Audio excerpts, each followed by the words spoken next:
La mansuétude diminue la passion de la colère, nous dit saint Thomas d'Aquin dans sa Somme théologique. Heureux les doux, car ils auront la terre en héritage, nous dit l'Évangile des Béatitudes. La douceur permet d'ajouter une note de suavité dans nos gestes et dans nos paroles, lorsque nous cherchons à réprimer un sentiment d'indignation ou de colère. Il y a en Marie des douceurs inexplicables, nous dit encore saint Louis-Marie Grignon de Montfort. Aujourd'hui, nous allons contempler cette vertu de douceur à deux moments importants de la vie de Notre-Dame. D'abord, lorsqu'elle retrouva l'enfant Jésus, âgé de 12 ans, égaré à Jérusalem, au milieu des docteurs de la loi, l'ayant perdu puis retrouvé au bout de 3 jours. Dans la Sainte Famille, à Nazareth, malgré la simplicité et une relative pauvreté, nous sentons bien que Marie apporte beaucoup de sérénité et de douceur à Saint Joseph et à l'enfant Jésus. Elle les fait vivre dans un climat de douceur, d'affection et d'amour. Pourtant, les évangiles nous montrent une circonstance dans laquelle Marie se doit de réprimander son fils.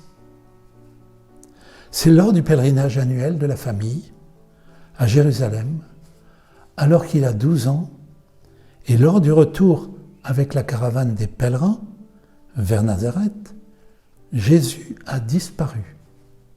Ses parents vont le chercher pendant 3 jours avant de le retrouver en discussion avec les docteurs de la loi.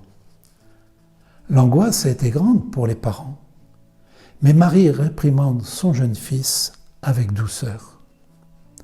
Elle lui dit : « Mon enfant, pourquoi as-tu agi de la sorte avec nous ? Et nous, comment aurions-nous agi face à notre angoisse et une certaine colère rentrée ? »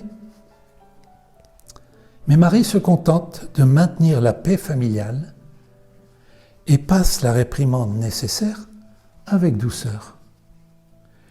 Elle nous montre ainsi que les vrais signes de présence du Saint-Esprit dans nos âmes sont la paix et non les litiges, la mansuétude et non la colère. Ensuite, nous la contemplons au pied de la croix, au moment de la crucifixion injuste de son Fils bien-aimé. La vertu de douceur s'oppose donc à la colère et à toutes sortes de rancœurs ou d'esprits de vengeance. La tentation est forte, en effet, de ne plus avoir une attitude amicale vis-à-vis de ceux qui nous ont profondément offensés. On a parfois tendance à vouloir se venger lorsqu'on a subi un préjudice de façon injuste.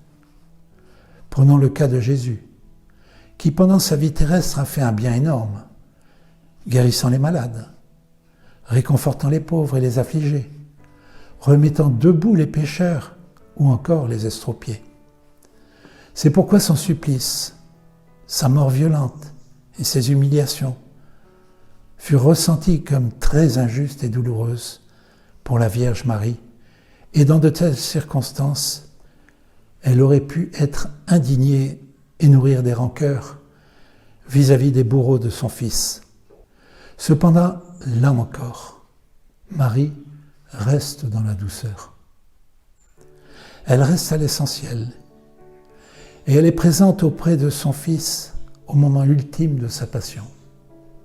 Elle est dans la douceur, la souffrance et l'amour. Et elle partage les sentiments de son Fils.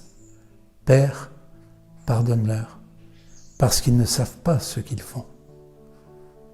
À la Pentecôte, moment de naissance de l'Église du Christ, Marie est là, au milieu des apôtres, et elle est déjà la mère de l'Église universelle. Elle est là, dans le silence, pleine d'amour et de douceur. Elle est déjà notre mère. Que le courage et l'exemple de Marie, sous son voile de tendresse, nous stimule à travailler chaque jour pour être, à son exemple, doux et humbles de cœur dans les milieux où nous vivons comme témoins de l'Évangile.